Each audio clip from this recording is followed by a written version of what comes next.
Yo, yo, yo, yo, what's up, all you burners, stoners, and potheads out there? This is Weedman420 with the Weedman420 Chronicles. How's everyone doing out there today? Hopefully, your Christmas or your holidays was celebrated with cheer and love and happiness and kindness. I know Mrs. Weedman and I had a great one. We got some gifts from Santa, from our kids, and to each other. And we had a great Christmas. We cooked and we ate. It was just the two of us, and we got to spend a little garage time with some family for about an hour. But it was nice. So hopefully everybody had a great holidays. And it was great having 4 days off, that's for sure. Mrs. Weedman, how was your Xmas and your holidays? They were different, but all right. We didn't have our kids home, so that was a little weird after 25 years of some kid tugging on our covers to say, get out of bed so we can open presents. That's a first, not having that happen. But we made the best of it. We, virtual chats, just pretty much save everything, being able to get online on Zoom calls and FaceTime. That made a big difference, so we could still see family, but we're getting through it. I think everybody's, I think the fact that we're all in the same boat makes it a little easier. Yeah, we still ate, though, like it was a family party. I'm still, full in my throat. It was good, though. Stuff. Much love to everybody, and hopefully your holidays was good and you got to enjoy something. And we love you all. And we're going to go in here. We're going to smoke a little bit. But before we even get started on smoking, I never got a chance to answer Jason's question on the last episode. His question to me, and I've been thinking about this for a good week now since he asked me this question. And he asked us, since you're in your 30th or going through your 30s episode, what are you going to do if you get any negativity or if the haters? And I'm going to answer that because I didn't do any justice to that question. I went off on a soapbox and I was trying to support us as our podcast and his journalism and motivate a little bit. So I didn't answer the question. So here's what I'm going to say. Haters are always going to hate. Yeah. They're not going to if you are a positive person in life, there's always going to be somebody that's going to throw some negativity at you. When we started this podcast, we got looks from people like, why are you starting a podcast for, Mr. Weedman? You think you're going to be successful at it? What do you know about doing a podcast? And I said to myself, you know what? You're exactly right. I don't know anything about podcasts, but I listen to enough of them, and I learn about cannabis all the time, and I have a lot of information that I want to share. And as you know, we learn to help everybody learn. So that's our stigma to this show. And as we've been growing, we haven't really gotten any negativity yet. So that means that people like us. But I'm sure there's some people that listen to us that turned us off after the first 5 minutes because they didn't like us. And that's fine. Haters going to hate. People are not going to like us. But when it comes to negativity, if we ever get any write-ups of negative that don't like our show or don't like what we do, you know what? I'm going to look out for the people who throw us all the positive stuff, our DMs that we get, our emails that we get. And that's what keeps me going every day. Yeah, but let me just chime in because some negativity, or let's just call it constructive criticism, some of the things you can find in there, something that is constructive and it could help us get better. 100%. We're good with that. Constructive criticism is great. If someone just wants to bash because they've got nothing else to do and nitpick that our information isn't factual and who do we think we are, you know what? We are just normal people that have explored and learned about cannabis, and we are continuing to evolve our knowledge about cannabis, and we just want to share it. So we're not trying to be professionals. We're not trying to be know-it-alls. We are not claiming to be, well-versed in every fact and figure about cannabis. We are learning, and we're trying to share what we learn with others who are in the same group, in the same category. 100%. Just exploring, right? We're all exploring together. It's something new. Like I always refer to cannabis as being like alcohol, like when the prohibition ended with alcohol. It was like, people didn't know what was what. And, look at the aisles and upon aisles of liquor and beverages now. So that's cannabis. It's a new world. It's not going out your back door to meet your dealer for some shady shit, Like you're going to be shopping at your grocery store eventually, and there will be in the home medicine aisle, there's going to be cannabis. That's just going to be the way. Eventually, that could be 30 years from now, 20 years from now, but it's going to happen. So we're just trying to learn and educate. That's all. Yeah, and here's the thing. You know, we do this professionally. If we ever make any income from this, one day we will. We can make this our profession fully. You know, and there's opportunities for everybody to start their own business in cannabis. It doesn't have to be just growing. It doesn't have to be selling. It could be an industry of something where you offer service to people, you know, and how maybe you can go to people's houses and help them set up their grow farm in their house and charge them a certain amount an hour to do that. There's so many businesses that you can start in cannabis. So this is our thing, and we want to make an income out of this one day, and there's nothing wrong with that. Starting businesses is what this country was founded on. So hopefully you can start a business in cannabis. We're trying, and we're growing every day. And if the negative comes, we'll take it. I like taking a good punch in the gut every once in a while. It keeps me tough and strong, and you know we'll take it as it comes. But I'm glad you all like us out there, and we'll keep on doing this as you keep on telling us we're doing a good job. So we appreciate y'all out there. So Jason, I hope that answers your question. So, but we're gonna smoke. And we got a new strain this week, and we've smoked it the last couple of days. It's called Cherry Alien OG. Yes. And the THC on our package is at 26.8%, but I heard this ranges all the way up to like 31%. It's an indica dominant hybrid. The lineage is OG Kush, Alien Tech, and Golden Strawberries. Some feelings is calming, relaxed, euphoric. It helps with stress, anxiety, pain, depression. The negative is a little dry eye. I didn't get any of that. It also said some cotton mouth, and I didn't get either one of that, so which was kind of nice. Yeah. Mrs. Weeman just ripping. Just always overdoing it. Someday I'll learn. I still haven't mastered anything outside of like a one-hitter, like a little glass bong. So, you know, like I said, I'm still learning.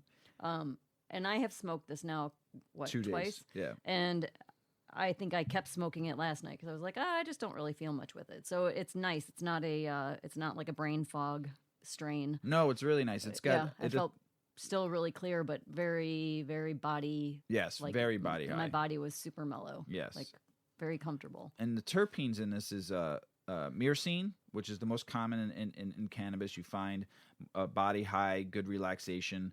Linalool, which is very hard to find in a lot of strains that we've smoked, also found in lavender and believed to promote relaxation, which I was very relaxed last night. And limonene, which is believed to provide anxiety and stress relief, and it's a citrus flavor. So this strain I really like. Mrs. Weeman, tell them a little bit more while I take a little rippy rip. Yep, I like it.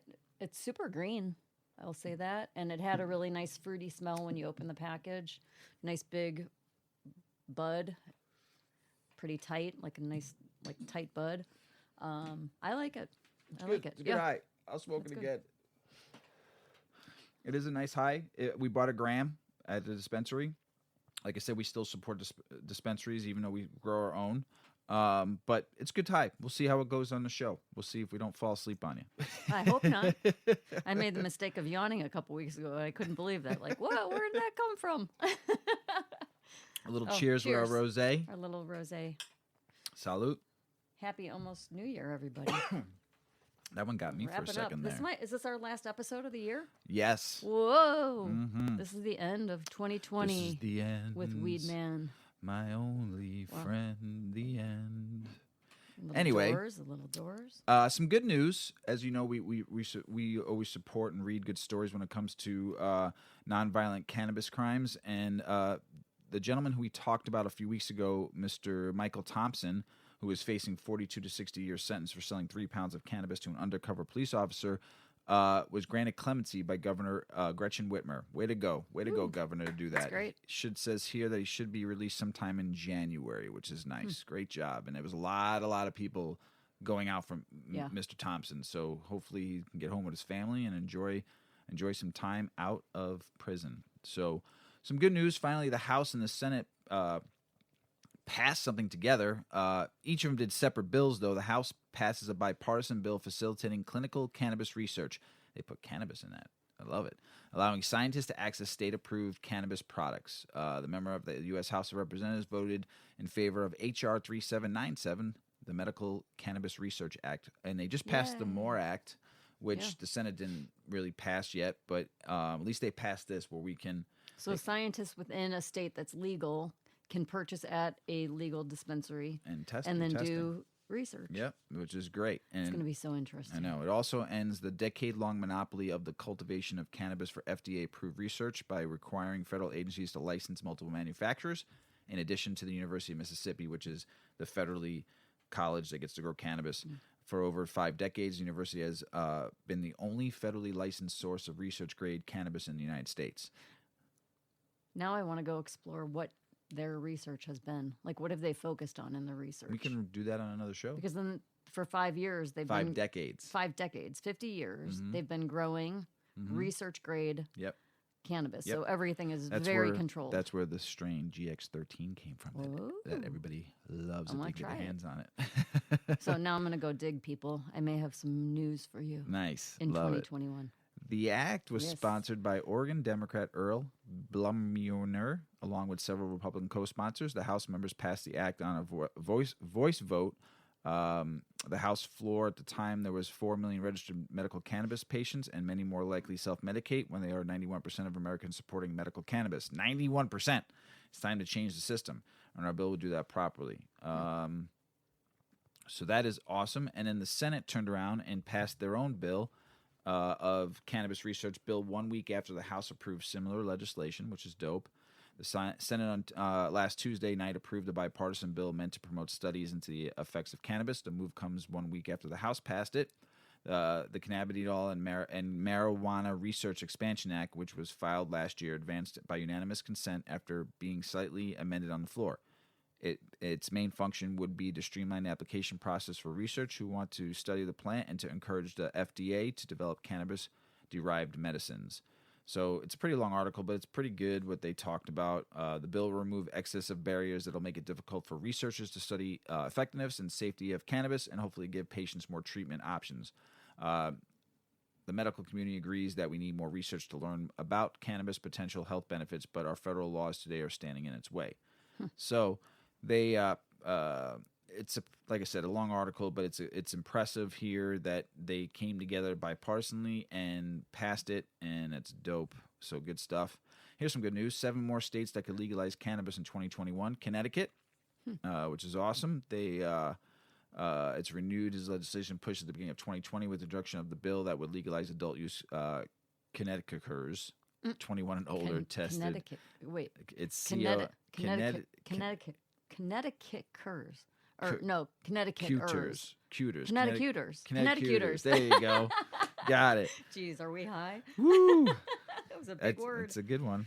That was a I don't tongue get twister. paid to spell. I know. I get paid to sell. What was the Cindy Brady? She sells, she sells by the seashore. She sells. What was the other one? Toy boat. Say toy boat. I'm not saying Just that. say it. I'm not doing it right now. Toy boat, toy boat, toy boat, toy boat. You gotta say toy it 3 boy. times really fast. Toy boat. You can't. Yes, you can. You Toy can't. boat, toy boat, toy boat. Okay, moving on. New Mexico Sorry. can have a push for legalizing it, and that's dope. New York. All right, I'm going to say something about New York because Governor Cuomo wants to pass it, and there's a lot of people wanting to pass it, except for, and I'm not really going to mention the companies because I just don't think I should, but I'm going to say this. There's a 29-page memo sent to Governor Cuomo's office by the New York Medical Cannabis Industry Association. The organization's current board includes leaderships from the state limited dispensaries license holders in New York, including a lot of them on there, a lot of the big ones we know in this country. The memo detailed their opinion as to the future cannabis legislative policy should look like, and one main recommendation was to ban homegrown in the state. And the reason they give: a typical big business attempting to increase revenue. They have concerns about black market sales, poor quality products, and loss of revenue. That's it. It's the loss of revenue. Take everything else. They don't poor quality. I grow my own cannabis in some of the best quality I've ever smoked. And a lot of people who have smoked it, I'm not saying it's the best out there. So it's my own, and people who have smoked it said it's really good. So I don't understand poor quality. If people want to grow for themselves to smoke, it's their quality, what they put into their cannabis. They're smoking it. Now, because they're afraid of, the biggest thing is losing profit. So New York, don't rewrite that bill. People should be able to free the plant. Grow your own cannabis, just like you can grow tomatoes, just like you can grow carrots, just like you can grow apples. I wonder if they'll each state will get to, Illinois will. They always are with their hand out to make some more money. So you want to be a home grower, then you have to have a home growing permit on top of your medical card. They can't do that unless you sell it. Unless you sell it. No, because they could just say that it's a law within each little town. Chicago could do it. Our town could do it. And they would say, if you want to grow in your home, because we have to make sure that your home can support the energy output and that your setup is safe, so you need a permit to do your setup, and that will be $200 or 10% of the cost of your build. Let's hope that doesn't happen. And you have to put a permit sticker in Let's your hope window. That doesn't happen. I know, but I bet if it goes to that, where more people are trying to home grow, the cities are going to try to make money on it. We'll see. They will. Pennsylvania. Watch. Pennsylvania is going to try to. He's been talking about it for this whole year, though. He's been wanting to do it. So Rhode Island. Rhode Island's Gina Ramonando included an adult use cannabis legalization proposal in her state budget plan as the start of 2020. And going into 2021, heading there, going to get it on the bill. Texas state lawmakers have pre-filed several bills that would expand Texas's medical cannabis program and legalize adult use ahead of 2021 session. Sweet. Virginia, Governor Ralph Northam signed the cannabis decriminalization bill into law this past spring, effectively reclassifying the possession of 1 ounce of cannabis or less to the civil penalty punishable by a fine of up to $25. Okay, that's cool. And then they're looking to get in the docket and pass it all in 2021. Great job, Virginia. Good stuff. Let's go. These states need to get going here. There's we've read a couple articles about corruption in states for legalizing cannabis, and it's becoming bigger and bigger. We read about the mayor of some small little town in Massachusetts that took $600,000 in exchange. In this article here by Politico, they're talking about states officials meeting lawyers or meeting potential cultivator owners in cigar bars in different states and passing money, talking about giving, paying for donating to funding, to legalization of stuff, to restoration, and it's this article is pretty crazy. I mean, how much money is passing hands to get millionaires or billionaires approved to be cultivators and dispensary owners, and it's so unappealing, that whole world of that. I mean, it was that one I read about the Ukraine-born guy that was trying to become the king of Sacramento and buying out. That's another one. There's licensing caps, there's limited programs, and only people with big money deep pockets have the way to play right now. And I want to say this. I don't think the cannabis community, the ones that have been supporting this all of the past, like Jack Hare and the guys from Normal, and all of the prior people that have been fighting for cannabis, for legalization, and for not decades. to see for decades upon decades upon decades from and all the past people now seeing this. Now, if you want to make money in cannabis, that's great. I think it should be fair. I think everybody should have a shot to do it. There's been people that have been smoking cannabis and supporting cannabis for their whole lives, and now are like, how can I get in the game? And they can't, because, and you've said it, Mrs. Weeman, deep pockets, deep pockets. I mean, in Illinois, we all know how much money you had to spend just to get a license. Well, I mean, people you had to give handouts to. And I'm not saying, listen, be able to buy a business, start a business, follow the proper protocol, I agree with. But for the people that have the deeper pockets. Well, but here's the thing. It's not that. The American business starts typically as a mom and pop idea. 100%. Right? Starts at home, moves to an office, moves to a storefront, moves to an office building, moves to offshore manufacturing, and then gets bought out by a bigger pocket, right?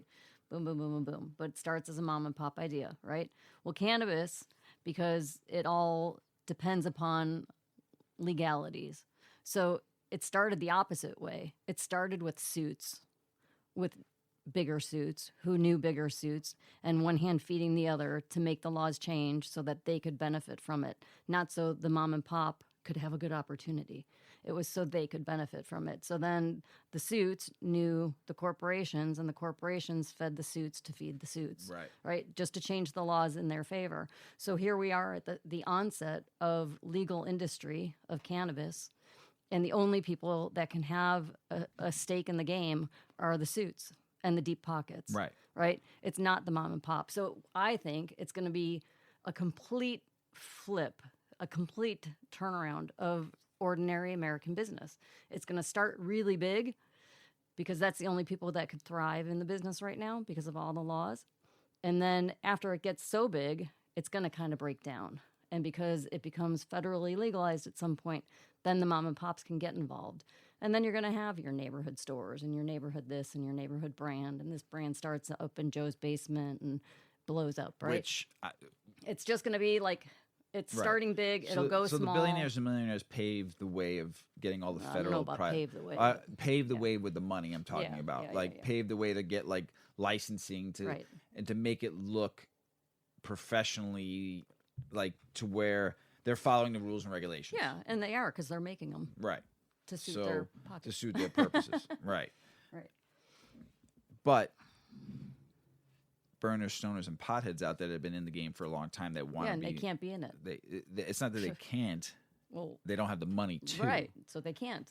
So because it all takes money. So that's why starting a separate business and waiting your time, a lot of us are perfecting our craft now in their own basements now. And might be another reason why the companies are fighting to not be able to grow, keep us out, because just like the home brewers that made some of the best beer in the world, some of the best cannabis in the world are going to be started on people's little grow farms in their house, in their yard, in their kitchen. Right. In California, you can grow outdoor.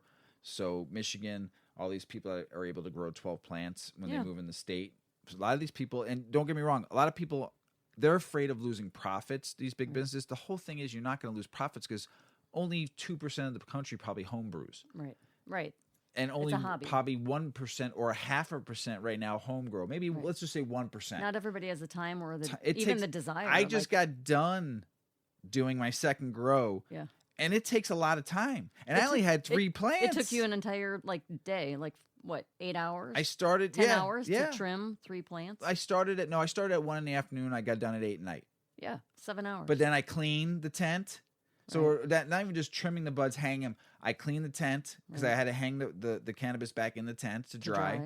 I cleaned the tent. I cleaned all my equipment off. I wiped everything down. I sterilized everything. That took an hour.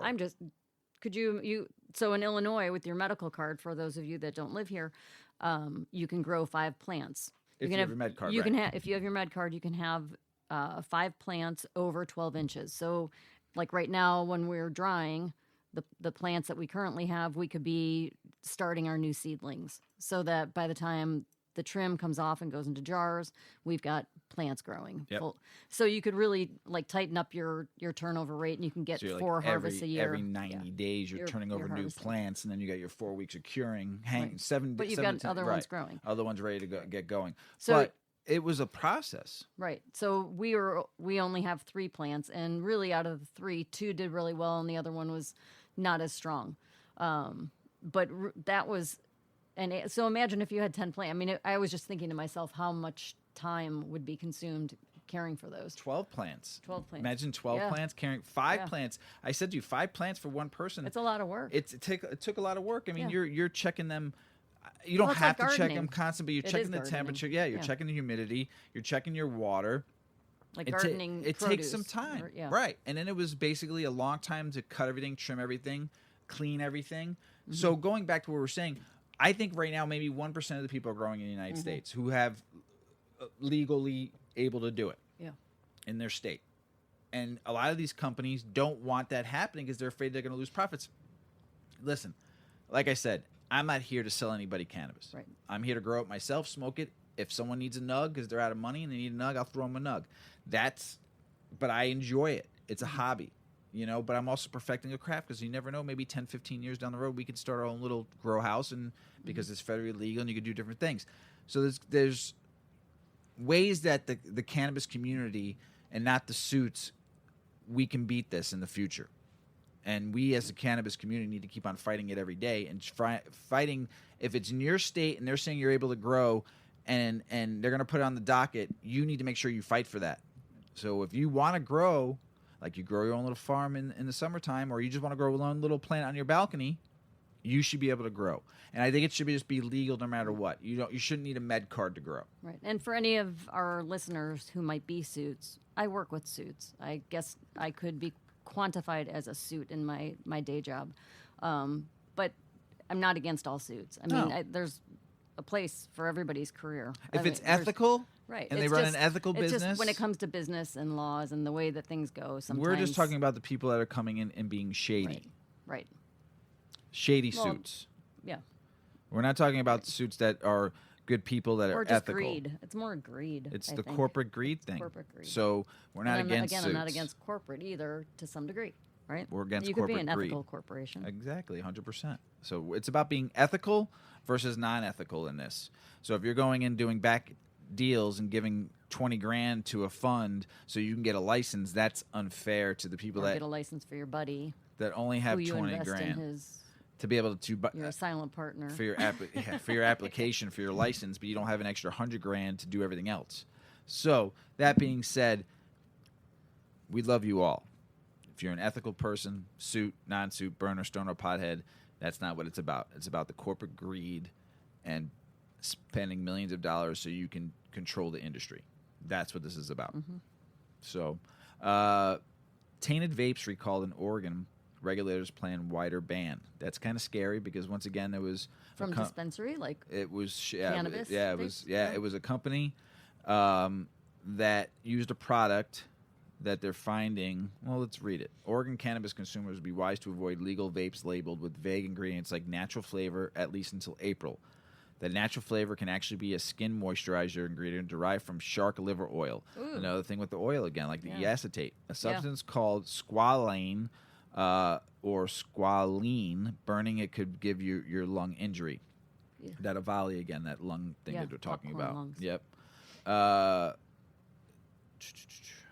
The Oregon Liquor Control Commissioner will move to ban the cosmetic ingredient squalene from entering the legal cannabis vape market and substantially consumer lungs. The ban would take effect immediately. So that's great. As it stands, though, there's a lot of those pens still out there that the dispensaries are going to have to probably take a hit on and take a look at and figure out and get some testing done. So it's a voluntary recall of the viscosity tainted pens. The thick, clear oil known as squalene comes from overseas manufacturing, warning against huffing the goop or its burning fumes. However, at least one vape ingredient seller, True Terpenes of Portland, Oregon, rebranded the skin cream ingredient as a diluent viscosity, the OLCC reports. According to the OLCC reports, True Terpenes sold the chemical to several licensed Oregon vape makers in 2018 to the fall of 2019. Some Oregon vape makers added to their pens and sold it to consumers. True Terpenes, Viscosity. yes. True Terpene CEO Chris Campagna said in the email to Leafly that it has since reformulated viscosity and we had no reason to believe it was associated with any vape-related injury. At the time, to our knowledge, squalene was not under investigation. So, Oregon, be careful with those vapes. There's more recalls to follow. They're going to take time to modernize the vape rules in Oregon, and hopefully they stop adding. Basically, what they're doing, they're cutting it. Okay, it's just like drug dealers on the street cutting their cocaine and cutting their heroin, all that stuff to make it go further. That's why it costs $30,000 for a jar Mr. of Weedman, it's the viscosity. Oh, viscosity. Sorry. So for a one jar, like a 30 milliliter jar of distillate is $30,000. Right. If you cut that in half 3 or 4 times with different solvents added, you'll get more out of it, and that's what companies do, so you can make it go longer. What they're saying is viscosity is your like the density Right. of a liquid. Right, I understand so that. it's goopy. Right. So it's not healthy to be Right. inhaling But that. why are they doing that? They're adding Because solvents. it must be a way to stretch it. Thank you. Right. That's what I'm trying to Right. get at. So But the pure stretching TH isn't the issue. distillate can be worth $30,000 per liter. THC vape cartridge makers found they doubled their money by cutting it with $500 worth of beer and cream. The problem is burning and inhaling cosmetics can harm the lung tissue. Scientists told the OLCC That's so in July. Like, how could a company just be okay with doing that? Because they know what they're doing. Profits. I know, but like just to actively and willingly for money in your pocket, I'm going to say it one more time. potentially Profits. kill people. But they didn't know that one was harm. They're not. But see, the whole thing is Because they're not they're researching adding all before these they're doing it. oils, extra oils, so they can make it last longer. And go farther. And it says here, true terpenes viscosities are linked to lympholytic pneumonia, lung abnormalities like the so-called ground glass opiates and X-rays, and lung tissue damage resulting in acute respiratory distress syndrome. Because of burning the E-acetate, burning this phosphagen, burning the shark oil, it's causing that EVALI. And the nature of this problem, they said in this article, we know because the EVALI outbreak that vape products are a whole different type of animal in terms of the role that additives and flavorings can play on safety. So I'm a visual person, right? And I have a visual when I think about smoking vapes. And it's this picture, like the inside of your lung. Picture it like being like these kind of like seagrass under the moving current. And you see the little feathery blades of grass moving back and forth. Okay, so that's all your little furries inside your lungs that keep your lungs functioning, right? Well, the furries never meet any kind of solvents to keep them clean. So we have to breathe clean air. We need to do things that provide for a clean environment for our lungs, right? Well, would you like walk into a smoking house, like the house is on fire, and you're like, oh, I'm just going to walk in there and just breathe in some air because that would be freaking awesome. Yeah. And breathe it in and puff it out and breathe. No, you'd be like, are you freaking crazy? I'm not going to go in that house and breathe in a bunch of air. Okay. Well, you do that when you're smoking, right? You're sucking dirty, bad air into your lungs. Well, now mix it with these solvents or these velocity, these liquids, right? These thicker liquids. Viscosity. And now you're vaping, you're pulling, you're drawing this thick, goopy solvent into your lungs that don't ever get contact with something that's going to clean them. So now they've gotten matted down. I mean, like think about like a bird's feather when they go through an oil slick. The only way to get that oil off of their feathers is like a detergent. So how do you get, if you're smoking in a vape that has like an oil compound into your lungs that have these little hairs, eventually that little hairs get matted down by all that salt, that liquid, that oil. Viscosity. And there's no solvent to clean it. You can't clean your lungs. So then you have a lung disease. There's my picture. Is that a picture for everybody? That's your visual. That's mine. Hopefully it helps people so who are visual don't learners. Smoke that shit. Yes. So they're saying here at the end of this article from Leafly that I found it on, they said, how does it affect you, the consumer, the person who's smoking those carts? Throw out the recalled vape carts. I know you got money invested into it, $50, $60, depending on what they charge out there. I get it, but your life is more important than $60. That's right. Okay? Just until they know more about it. We're not saying don't smoke the carts. We're saying make sure you know what's in the carts. Right. We've talked about we had Orgo Labs on last time, and he said know where they're coming from. But once again, now they're being sold to dispensaries, and they don't know what's going in it. Right. So that's why it's important to know what's in the carts. If you can ask to see what's in it, and if you see anything that's not just straight cannabis in your carts, I know some of them they have to add that propylene glycol. That's one more an additive to make it being able to make it smoke. But there's also vegetable glycerin, which is a little bit safer. Know what's in your carts, though. It should just be pure smoke flower. But if you can't, I get it. Keep it simple. Keep it simple. But just like I said, at least know what's in your cannabis and what's in your carts. So carts meaning cartridges? Cartridges, yeah. What season is it? Is it duck season or is it rabbit season, Mrs. Weedman? It's flu season. Oh, the flu. Mrs. Weedman's going to talk to us about how to fight the flu with No cannabis. one wants the flu. Nobody does. And I think that actually flu numbers are down this year because we aren't out and about as much. We're not in social settings. You know, social distancing is keeping everybody away from one another. So I do believe that the flu numbers are down. But if you do happen to catch the flu, because, even though COVID's out there, you could just get a standard flu or a standard cold. That's still around, right? So basically, just it's helpful to have cannabis on hand. If you're going to get sick, it's good to have some cannabis on hand. There's a lot of benefits that come from it. Beyond improving your mood and helping your sleep, medical cannabis products can also relieve inflammation and pain while balancing immunity. If you're in a state with legalized cannabis, check with your local dispensary. They stock lab-tested, dosed, non-smoking products like mouth drops, edibles, drinks, tinctures, anything that you can fit into your self-care regimen. So if you're feeling under the weather, hit the bed, get some rest, drink some fluids, and add some cannabis to your wellness ritual.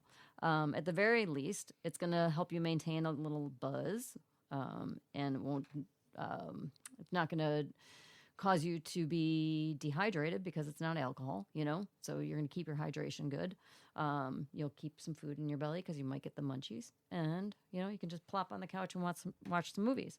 There's some companies. These companies I'm going to talk about are California-based companies, but I'll go over some products that are pretty helpful for people that don't want to consume by smoking, and they might want to add some cannabis to their vitamin cabinet. So you can ask your local dispensary or your bud tender what they might have that would be similar. So this company, Atlas Edibles, they make a drink mix. It's a rosin-infused herbal drink that you can mix into hot water for a calming buzz. It's a mellow mix of cannabis. They combine 10 milligrams of anti-inflammatory, CBD, and 5 milligrams of pain-decreasing THC, plus other healing plants. So if you're not feeling well, they will help soothe sore throats. They'll act as an antihistamine. They help as a fever and relieving fevers and colds. And so those are great. So ask if there's any sort of herbal drink that they might have at your dispensary. Those sound good. I know, right? Don't they? Then there's jade nectar tinctures. So you can ask your local bud tender what kind of tinctures they have. People like cannabis relief, but they don't necessarily want to feel high. So they're from this jade nectar tinctures. They have a wide variety of no high formulas. They created cannabis tinctures that harness the power of raw acid form cannabis. I have never heard of that. So instead of THC, they do THCA. It'd be THCA. That's Right. the acid form. So It only goes into THC. You have to burn it. So you get the body high, you don't get the head high. Right. And then it also uses CBDA instead of CBD. So if you're trying to look for pain relief from nausea, insomnia, or a lack of appetite without the euphoric THC benefit, you can look for these raw CBDA and THCA tinctures blended with specific ratios. You can drizzle them over your soup or put a drop under your tongue, and they help relieve pains and aches. There's also another company called OM Edibles, and they do a daytime tincture. And it's a multi-herb tincture blended with ginger and echinacea. And you make a potent elixir, and it's great for preventing colds as well as lessening their severity. There's a lot of echinacea in there, and that boosts your immune system. And it's a complement to ginger's virus-fighting capabilities. There's 150 milligrams of THC per bottle, so obviously know what you're consuming and don't drink the bottle, please. Then you won't have a flu. You'll be like, where am I? Also, a company called Honey Pot. They do a Honey Pot THC-infused honey. That would be awesome. You can find honey in dispensaries in Illinois. Yeah. Can you? Yeah. So this one is just a basic method to get yourself back to wellness, obviously. Honey has antibacterial and antimicrobial benefits. Do you know honey never goes bad? It never goes bad. Never goes bad. We went to Toronto, Canada on a very spontaneous trip with our kids one year. And we drove 9 hours. We were in the Kingston. Toronto. Was it? No, St. Lawrence Fisheries. It's a produce and fish market downtown Toronto along the water. And downstairs, there's a bunch of local vendors with smaller items, food stands, cheeses, dry goods and things. And there's a honey man, and he sells honey from around the world. And he's literally standing in a box that's maybe like 4 feet deep by 8 feet long, surrounded all the way around by just floor to ceiling cans of honey and jars of honey. And then he takes these little wooden sticks and he'll dip it into any of the jars and let you like taste any of these honeys. Oh my God. You like would be blown away at the varieties because it all depends on the pollen that the bees eat to make the honey. Anyway, now this is like taking it up a step. So we learned that there's antimicrobial benefits, there's antibacterial benefits, And honey Manuka never goes honeys. bad. We never knew about. Yeah, but that was when we But the first learned Manuka about honey has to have a Manuka honey. higher ratio of whatever that is. MP something Yeah. something. And yeah, so the expensive stuff is the only stuff that you get the antibacterial benefits from. Anyway, so now have that honey also infused with cannabis. That would be amazing. So that's a good product. You can actually to do look for. your own at home. Just get some RSO and mix it with some honey like that if you want to do it that way. Why don't Or we you do can that? make your own. Or you can make your own tincture yourself at home and add it to the honey. So you can do it that That'd way be also. simple. Yeah. So you can do it that way. But RSO, just Rick Simpson oil, you can get it from your dispensary and just mix it in with Well, the you honey. could there. also do like a coconut oil honey, like a whip. Ooh, a whip. A whip. Whip it good. Whip it. And then there's also a cinnamon CBD spray by the company Breeze, and it's an equally balanced ratio of CBD to THC. It also contains cinnamon, which is known for antioxidant properties, immunomodulatory. I don't know what that is. Anti-inflammatory and anti-nausea properties. Immunomodulatory. You actually said that pretty well. I couldn't have said So, it. At all. the sprays you spray under your tongue and you mix it with honey and add it to tea. Anyway, just something, another way of getting some Yeah, good, and especially if you don't like to take, if you don't want to smoke or well, that too. But if you don't like taking over the counter stuff too, Right. Try Yeah. cannabis. Natural. I did in February when I thought I had COVID and I was dying. I was never more sick in my whole entire life. The only thing I took was cannabis and a little bit of Dayquil so I can like survive for a minute. So, but yeah, try cannabis. I like it. I usually just eat some edibles or take some tinctures and stuff when I got the flu, and it best sleep I ever had because usually you can't sleep when you you can have just the flu. rest. Yeah. Soundly, Yep. and your head's not like going ba-boom, ba-boom, ba-boom when you take a little cannabis when you have the flu. So is anyone still trying to say toy boat 3 times fast? Enunciate. Toy boat. Say it 3 times really fast. Toy Say boat. it. Toy boat. No, you have to toy say it boat. fast. Hey. No, you have to say it fast. Anybody can Toy just- boat, toy boat, toy boat. I think that was pretty close. Close, but no cigar. The U.S. cannabis sales approach $18 billion, up 67% from 2019. Of course, more states opened up. More states went legally. I mean, look at Illinois with their legally $73 million for the month of November. I haven't seen December yet because it's not over yet. But, I mean, COVID has people trying all sorts of new things. you gotta love it. Love it, love it, love it. So, Yeah. I mean, it is expected to go to $55 billion by 2025 to 2030, they're saying. So, I mean, this is just going to as more states legalize. So, this is another one. Cannabis edible market to reach $11.5 billion by 2025. That's huge. That's good for edibles. I feel this a lot more older adults are into trying edibles first than going right into smoking. Yeah, If they never smoked, I'm yeah. talking about I if know. they smoked like growing up and they know. They just had to take some time off. But I you just know, have a hard time having it with anybody thinking that edibles are the way to introduce. I just don't. I disagree. Well, here. When was the first time you really looked at cannabis like it was cool? We were making edibles. You Right, didn't it was really, fun, yes. Yes. Yes. So, yes, you have to understand there's dosage and stuff that you need to take and understand. and you have to take that seriously. Yes, and I think that's what you're saying. Yes. But I think people, like if I was to give you a brownie and say this is 5 milligrams of cannabis in this brownie, you're going to enjoy it. It's a nice piece. It's a good mellow high. Or here's a But two. most people or will here's say a a half hour 2 point- later, I don't feel anything, and eat an entire brownie. That's why when you give it to me, you have to explain Yeah, it but people- nowadays. how many people do you know that do that though? Who knows now? Because more and more people are learning that it go low Right. and go slow. That is a great line that I learned. Go low or start low I just and go hear- slow. You just We've hear- heard some horror stories, of course.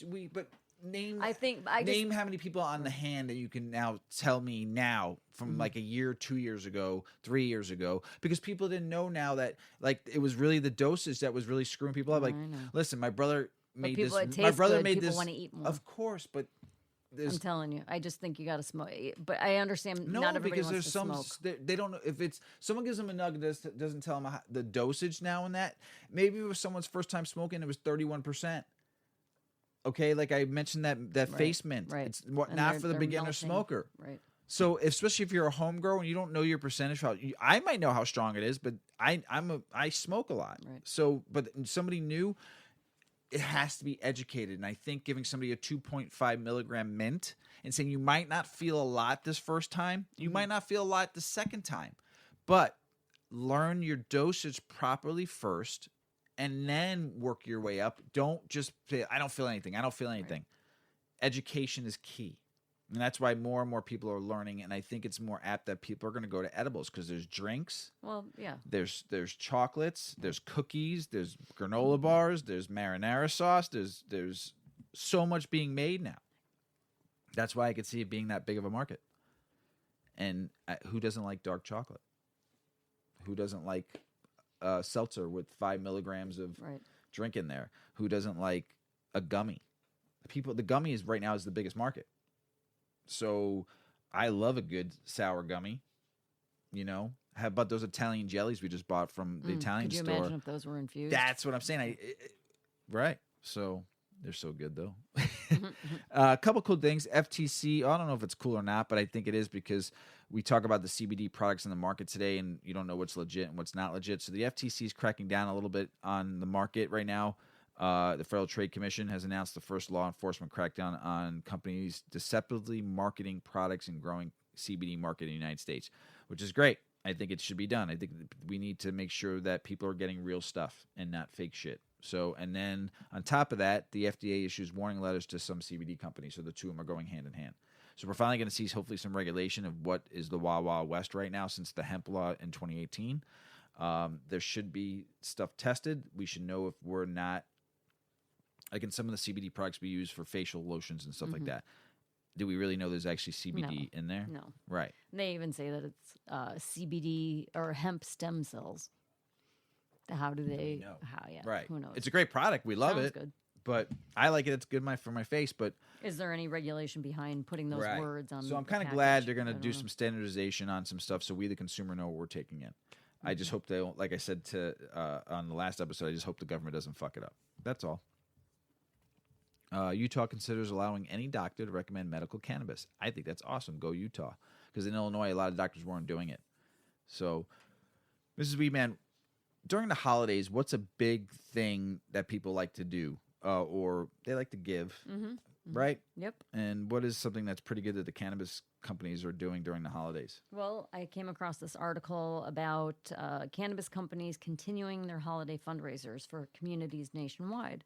So as you all know, holiday festivities have been curtailed by the global COVID-19 pandemic. During this turbulent season, cannabis companies all over North America continued to do what they can to support local charities and populations in need.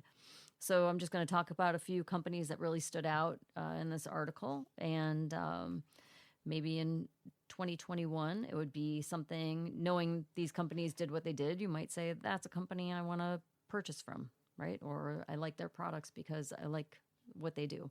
So this first one is actually Planet 13, which is like the largest dispensary, recreational dispensary in Las Vegas, just off the Strip. They treated you like a queen when you went there. So I went there. I was in Vegas for a work convention, and word got around at dinner that night that I wanted to go to Planet 13. And by the time we left dinner, all but 2 people at our table of about 15 were in Ubers going to Planet 13.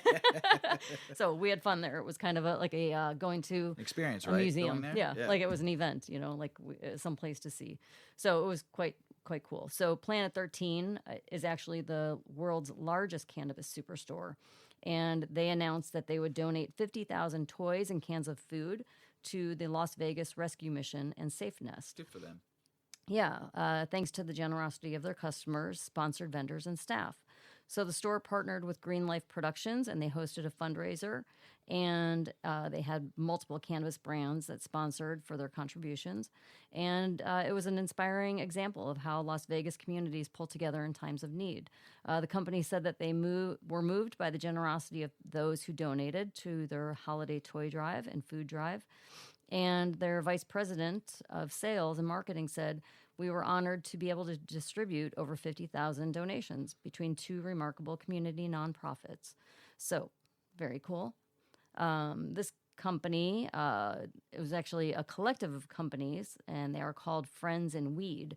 And they formed Meals That Heal, and they helped the hard-hit restaurant industry in Denver and Boulder, Colorado. The program launched in early December, and they encourage participating cannabis businesses to donate funds for $8 to $10 meals supplied by local restaurants, which are then distributed to local unemployed hospitality industry workers and others in need in communities. So far, they've collected and donated 1,760 meals. That's dope. Yeah. And so there were a lot of cannabis companies that backed them up and helped them out. Also, a Colorado-based concentrate company called Green Dot Labs announced the release of its new collection of playful designs and of ultra-affordable holiday gift wrap sleeves for their black label live resin cartridges. Proceeds from the purchases would be donated to a local nonprofit that helps provide a safety net to families in need. The sleeve designs include cheeky quotes like Dabby Holidays and Happy Christmas Hanukkah Kwanzaa. Aha.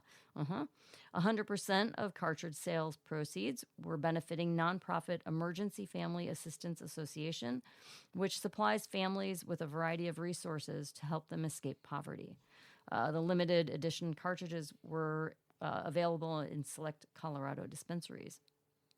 In Michigan, there's a dispensary chain called SkyMint, and last week they announced that at their Flint location, so Flint, Michigan, for those of you that might not know, has really had a hard time. They've had contaminated water. The government is aware of it. People were drinking it, bathing in it, and being contaminated by this toxic water, thinking that it was just fresh water flowing from their tap in their homes. So the community has been very hard hit with illness and medical costs and things. And I don't think it's a high income area. I think it's there's a lot of struggle in the town. And so this just adds to it. And so their store in Flint began recreational cannabis sales. And they invited Flint customers to donate to their digital donation drive in support for the nonprofit Feeding America to help fight food instability in Michigan. SkyMint has 10 locations, and they're all part of the effort.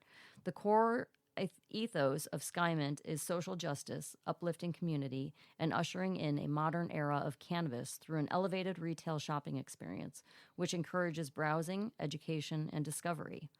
Their CEO, Jeff Radway, said, "All of these pillars are reflected in every aspect of our locations, including Flint, where we proudly offer the highest discount in the state of 25% to medical patients." So that's dope. super cool. Yeah. Super cool.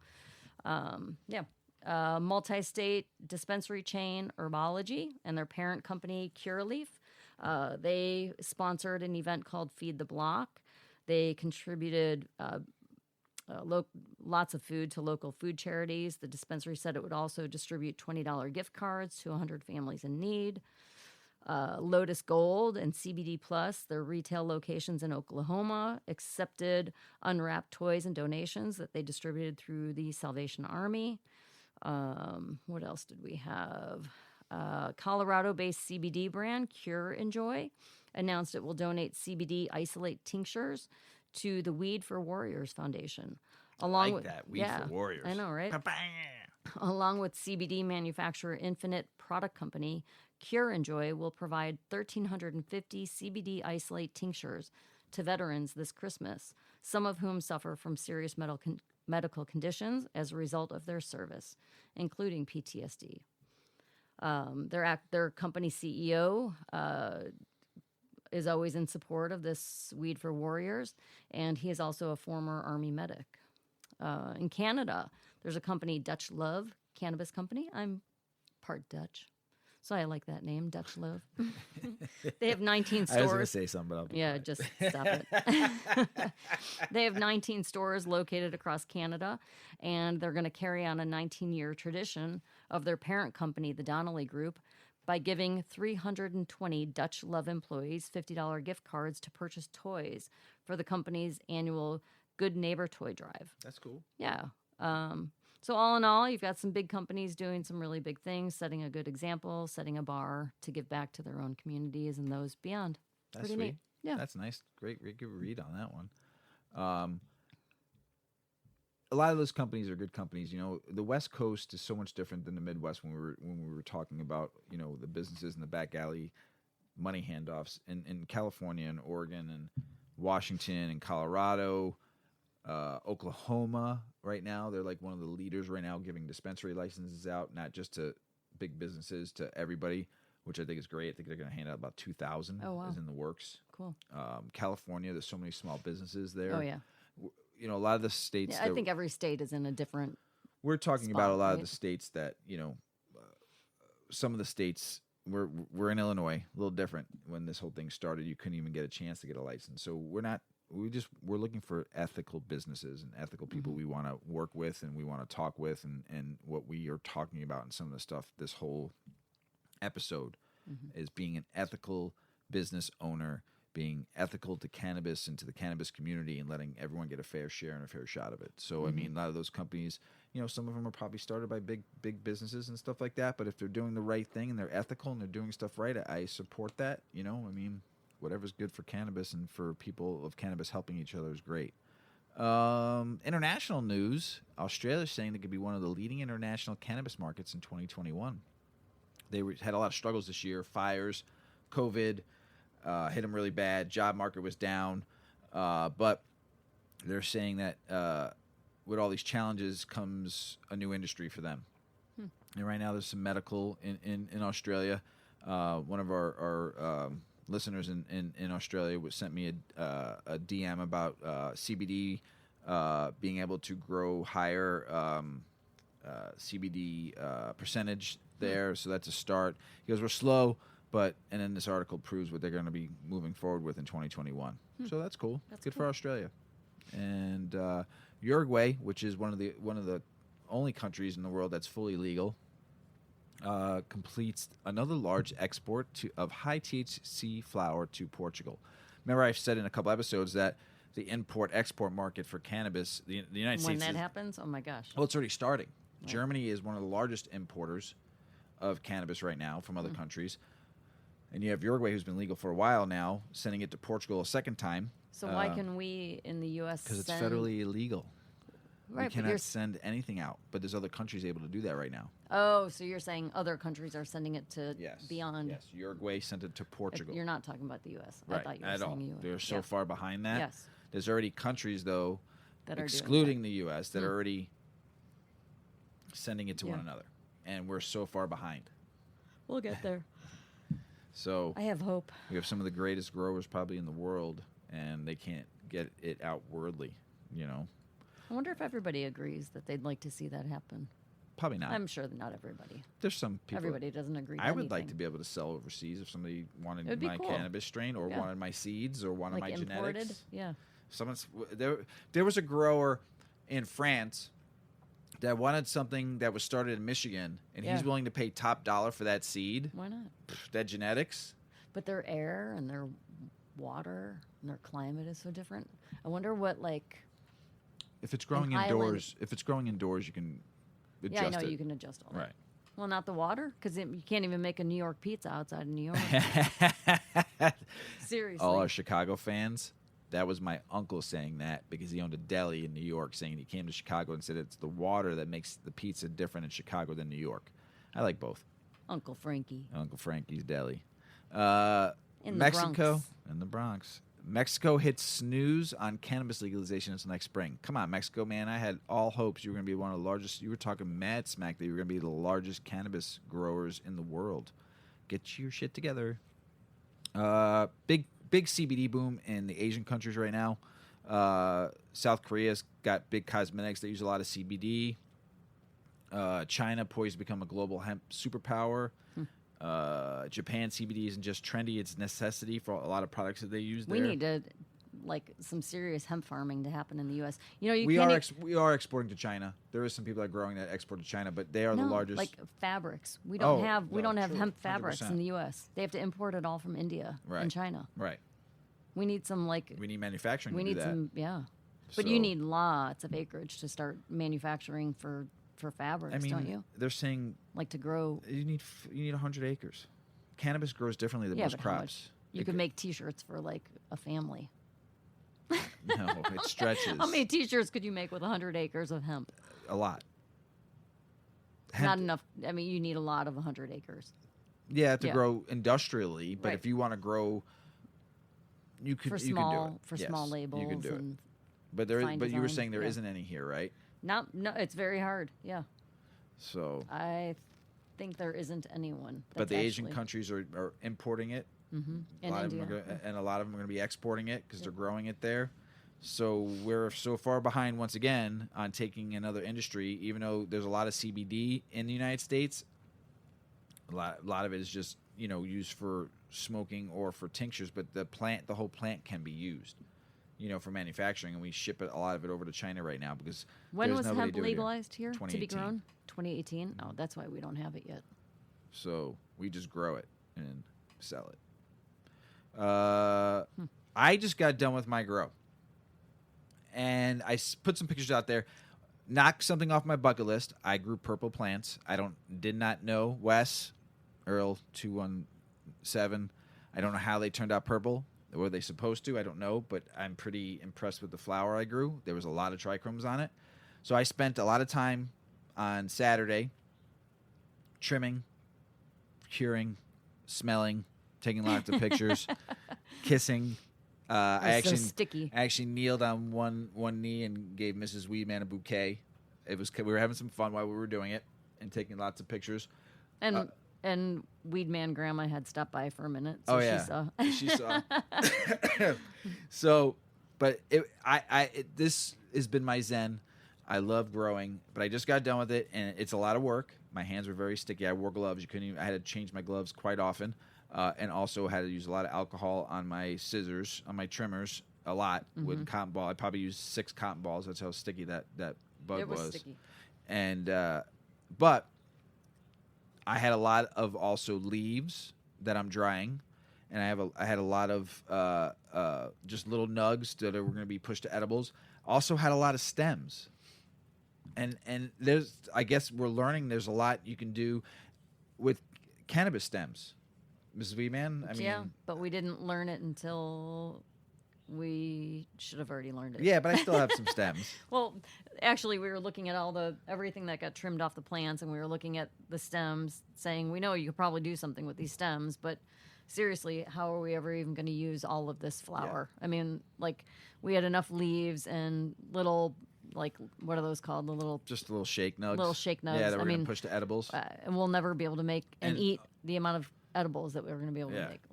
We're going to have a lot of butter, and then there's going to be a lot of bud. So looking at the plant, it was okay, there's a bare tree, and I'm sure we could do something with it, but really, remember I was talking about the roots, that Yep. they're finding you can do stuff with the roots too. Yep. But I'm throwing this all away, but take it to town. Here are some ideas, people, because there are very, very simple things that you can do. So maybe you only grew one plant and you want to make the best of all of it. So I'm going to give you 5 different ways that you can use your leftover cannabis stems. So that's after you've trimmed all your leaves off, your buds, your shake, everything's off. You've just got this bare bones, tree trunk with the limbs, right, shooting off the sides. So the first thing you can do is try to make a cannabis tea or a drink. So you're going to take all of those, the leftover plant, I guess, cut it down to the soil, right? So everything above the soil, cut it down into little pieces. And you can take that and first of all, you have to decarboxylate it. So you're going to cook it at a low temperature. You can find all that information online. And we've talked about it. Yeah. So you're going to decarboxylate. You're going to cut it all down to sizes that you could fit in the oven. You're going to decarboxylate it. And then you're going to grind it to make it into, like an herbal tea, right? And then you can use a tea infuser, or you can buy like little mesh reusable bags and make your own tea bags. Yes, I said it. You can make your own tea, okay? So that you could steep the tea, and you're going to get a good percentage of cannabinoids, terpenes, and flavonoids. So you might want it to taste like cannabis, and you may not want it to taste like cannabis. So you could take, like a ratio of loose tea, like half loose tea, half cannabis plant stems, and make a tea mix that way. You, like, whatever, do a facial. Put that shit in a pot of water and put your face over it and let your face steam. I used to work in a fancy salon, and they steamed chamomile all the time and then soaked the towels in the fresh chamomile tea. Oh my God, it smelled so good. So there's lots that you can do, right? So you can make a tea. You could make it like super, super strong, chill it, and then pour it over ice, like, a couple ounces over ice, and have a nice tea, sweeten it. I don't know, have fun with it, play around. But don't forget to decarboxylate it first before you make your tea. 245 degrees for about 40 minutes. 45 minutes should be just fine. And that's it. Yeah. Well, that's easier than what I have written down here. So, yep. do what Mr. Weedman said. How about making a can of butter? So we've talked about the magic butter machine, or you get some cheesecloth and you boil it in some butter on your stovetop. However, whatever your process is for making can of butter, again, go online, look it up. There's so many different ways that it can be done. There's so much information out there. So use the stems and make a can of butter. And that's a great way to do it. You can make topicals. You can. We have the rest of those stems from the bud that's drying right now. That we can try. I want to try making the topical. So you can make an oil, a balm, creams, lotions, anything for a topical application. It's beneficial for dealing with pain, inflammation, skin problems. Yeah. By passing through the skin, the topicals can provide both local and general effects, and they do so while avoiding the digestive system. This means that they're very effective and offer fast action. They can also help with bug bites, burns, and menstrual cramps. So basically, you're going to take the stems, you're going to decarboxylate. Man, women are going to just be chewing on those stems in a minute. I'm going to make toothpicks out of them. So the first step is to make a salve with either coconut oil or olive oil. Decarboxylate your stems, add it to the stems to the salve, and heat it for 20 minutes. And then you're going to strain that through a cheesecloth. And then you have to add beeswax to it to make it, like a, yeah. That. So just, again, search all around. You're going to find tons of recipes. If you want to make it scented, you can add some essential oils. If you like the natural kind of hempy smell. Blend the roots in there too next time, and do the roots and the stems together, and then because they're saying they're finding that the roots have some health. Yeah, the whole plant. You can make a tincture. You can make tinctures and oils. So tinctures are made with grain alcohol. You soak the ground up again. You trim it. You decarboxylate it. You grind it, and then you can add it to an oil or grain alcohol. When you use it with a grain alcohol, you're going to put it in a tight jar. You're going to put it in a dark place. Every day or so, you're going to give it a good shake for a couple weeks, and then strain off the stem. And the liquid that you have left is a very stinky, high alcohol tincture. That's a tincture. So, you're taking maybe a teaspoon into a whole recipe.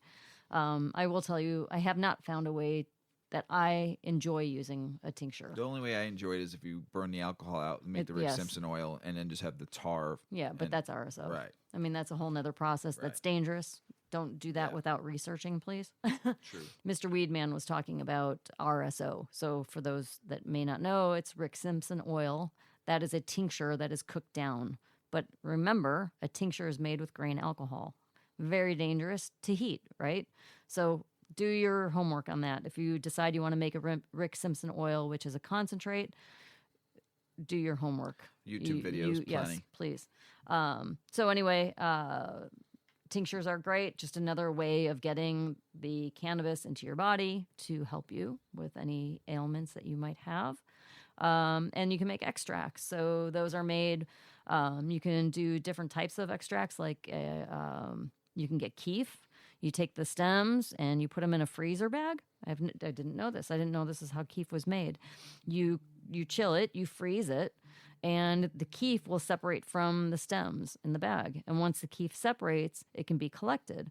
I know that when you use a grinder, the kief falls to the bottom or stays in the screen. It falls to the bottom. And that's like liquid gold. Well, not liquid, but powder gold. It is. You sprinkle a little of that when you roll a joint or in your bowl. You can add it to edibles, making your butters and stuff too. It's just very potent. It's potent. It's all good stuff. But it's all that good stuff. So anyway, this is how you could take the stems and make a kief out of that. You shake the bag every once in a while. It helps the resin to break off easier. You can then take the kief and you can smoke it. You can vape it, or you can make it into a hash. You can add it to a joint, or you could make moon rocks. Moon rocks are great. So it's, how is that? Bud, and then dipped in oil, right? And then dipped in kief. Whoa! And then you smoke that. Yeah, you get fucking wrecked. Kief is intense. Yes. You get the triple whammy there. Yeah. So bottom line, that's 5 different ways. What did I say? Extracts, tinctures, topicals, canna butters, and tea. So use every bit of that plant. I was chewing on one of the stems when I was harvesting yesterday. Did you feel funny? It was very bitter. Oh, gosh. Very bitter. That's a great British baking show reference. It also made me strong like bull. Well, that's not from the Great British Baking Show. I chewed on one. I was probably for like a good 30, 40 minutes. I was chewing on one. I didn't really feel much. I mean, I didn't feel anything. It probably just I would imagine, that it's not going to be like there is high THC. Benefits to it though, antioxidants and antifungal properties. I think it would be like more that. medicinal. Yes, than very anything. medicinal. They did Shang Nang from 12,000 years ago. He chewed on stems and ate. Did you seeds. really just draw that name out? No, I learned that in school. Shang Nang from 12,000 years ago. Yes. You just happen to remember that? Of course, I went to school for it. I just learned all about him. Shang Nang. Nang. What did he do? He was the discovery of hemp and cannabis. He was the one that first they started using it in China. Yeah, the Chinese. But someone else was using it before China. I thought it was in India. No, it was China first. Oh. It's so confusing. Jeez. I've already got to study 10 years of FDA research. So hang on about the Shang Nang from 12,000 years ago. One subject at a time. So, but yeah, I was chewing on it because I remembered I read that in class, and I felt, my body felt good. I was standing up for a few hours trimming, and my back didn't hurt.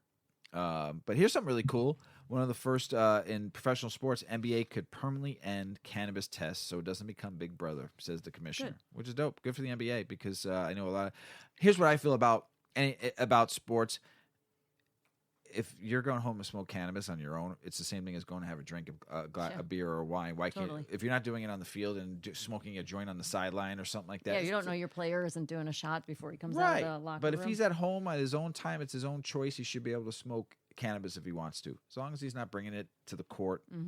Keep it away from young eyes to see it because their parents might not like it, your sponsors might not like it, but whatever you do in your own home, you do in your own home. So I'm glad the commissioner is going to be doing that. It's kind of cool. So and for the pain relief, absolutely. inflammation, Instead of them stress. getting shut up with cortisone and all that they freaking work their body so hard. Yeah. So anyway, thank you all for listening. We really appreciate y'all. I want to wish everyone a happy new year. 2020 is what it is and what it was and what it will be. 2021 is a better year. We hope it's going to be hopefully profitable, prosperity, love, kindness for everyone out there that is listening, for all you burners, stoners, and potheads out there. Happy New Year. Looking forward to 2021. Make sure you write your goals down. Accomplish big things in 2021. Change is coming for the cannabis community. Hopefully you keep on fighting for it, and we're going to keep on fighting to free the plant. And progression is going to happen in 2021. We'll see it getting bigger and better. So, Mrs. Weeman, you got anything else? Yeah, we're just, ringing in the new year in a week here. Not even a few more days. And, all in all, I just say perspective is such a big part of 2020. Anytime that I start to feel sorry for myself because I miss seeing people and I miss going to live music shows and I miss going to the office and having a normal social life, every time I think that for a minute, perspective sets in. And it's like, you know what? We're all doing this. This is everybody. Not just my city, not just my state, the freaking world. We're all dealing with this right now. And some areas might not be dealing with it to the extent that we are in more populated areas, but it's happening. And so just, think about what you have and what you're blessed with. If you have a roof over your head, if you're gainfully employed, you're paying your bills, you might not be saving, but you're healthy. You've got people around you. Maybe you choose not to have people around you. Maybe you are alone. There's someone there for you if you are alone. There's always someone that loves to have another person in their life. There's hope, and there is really a lot to be thankful for. And for those of you that are really struggling this year, I feel it and I hear it. I know it's happening, and I get upset thinking about it because I know a lot of people are having a really bad year. But we thank you for listening, and we hope that 2020 brings more goodness and more perspective for more positive futures. So we're going to continue learning more about cannabis and sharing with you guys, and we just thank you for listening to us. Let's ring in 2021 with lots of clouds of smoke in the air when that ball drops. And we love you all. We wish you all the best in the new year. Happy New Year, everyone. Thanks for listening. We love you all. Once again, just check us out on We Met 420 Chronicles, on Instagram, We Met 420 Pod. We're on all the platforms. Sharing is caring, as Mrs. Weedman always says. We love you all. As Paulie always says, smoke smart, puff, puff, and away. Puff, puff, pass.